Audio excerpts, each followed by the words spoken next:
Donc, Théo, là, je viens de recevoir ton travail, donc c'est pas mal si tu avais bien compris ce qu'il fallait faire. Donc tu avais, un segment à tracer, un segment AB d'une certaine longueur. Donc je rappelle, un segment, c'est un morceau de droite qui est bien délimité par, 2 points. Il fallait tracer une droite D, j'avais pas donné d'informations, particulières. J'aurais dû rajouter qu'il n'était pas séquente d'ailleurs, c'est-à-dire qu'il ne coupait pas, le segment AB. Donc toi tu l'as fait, voilà, qui n'est pas séquente, donc ça c'est très bien. Mais voilà, tu l'as fait, tu as pris l'habitude de faire souvent tes droites peut-être en suivant les lignes du cahier, donc tu l'as fait, voilà, bien horizontale ou des fois on les fait bien verticales. On peut s'entraîner aussi en géométrie, surtout quand on est sur une feuille blanche, à les tracer un petit peu, voilà, dans un sens. Quand c'est pas précisé, on peut le mettre dans le sens qu'on veut et ça peut être intéressant pour s'entraîner en géométrie. Tu aurais pu la tracer par exemple comme ça. Heu donc, tu devais tracer des perpendiculaires à la droite D qui passaient par les extrémités, du segment. Donc pour ça, normalement, tu as pris ton équerre, tu as bien placé ton équerre à l'endroit, qu'il fallait et donc tu as pu tracer ton angle droit. De l'autre côté, tu as fait la même chose. Avec ton équerre, tu as placé ton équerre et donc tu as pu faire ton angle droit. Tu as prolongé et donc tu avais bien tracé tes perpendiculaires. Alors en général, sur un travail en géométrie, on aime bien noter, voilà, qu'il y a des angles droits puisque ce sont des perpendiculaires. J'avais pas demandé de donner de nom aux droites là qui sont perpendiculaires. Toi, tu les as appelées D, mais on évite de donner le même nom qu'une autre droite qui a déjà été dessinée. Donc éventuellement, tu l'aurais pu l'appeler celle-ci par exemple D1 et celle-ci D2, par exemple, si tu voulais leur donner un nom, ce qui est une bonne chose en géométrie, c'est un bon réflexe, très bien.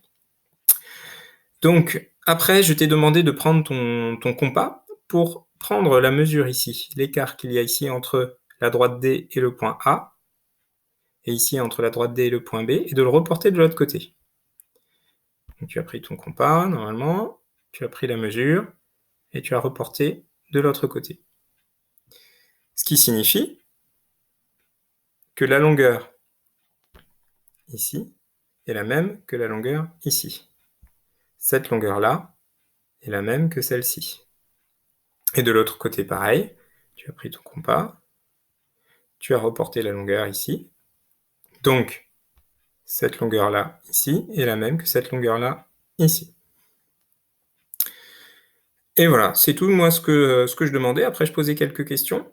Je demandais, justement des questions par rapport à ces longueurs, par rapport aux angles droits et pourquoi est-ce que et je t'ai demandé du coup, ce que pouvait être la droite D par rapport à cette figure-là. Et ben, si on regarde maintenant, si je plie la feuille en suivant la droite D, mon segment AB se superpose normalement au segment que tu as construit et que tu as appelé donc normalement tu devais l'appeler A'B'. Donc si je plie la feuille en suivant la droite D, ce segment-là va se poser sur celui-ci, ce qui signifie que le segment A'B' est le symétrique du segment AB par rapport à l'axe D. Et moi, c'est juste ça que je voulais vous faire faire. Alors c'est plutôt un travail normalement de CM2, de savoir tracer un symétrique, par exemple d'un segment par rapport à un axe, quand on n'a pas de quadrillage, juste sur une feuille blanche en utilisant l'équerre, le compas.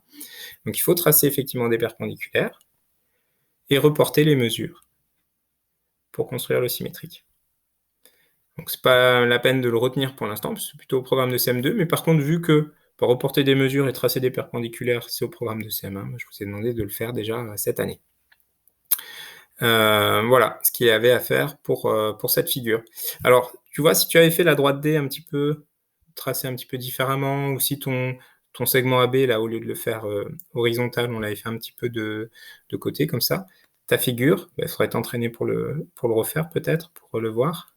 Ta figure, du coup, tes segments, ils seraient à peu près comme ça. Si tu traces les perpendiculaires et que tu reportes les longueurs, tu verras que ça fera quelque chose comme ça. Tu peux t'entraîner à le faire. Voilà, c'est bien Théo.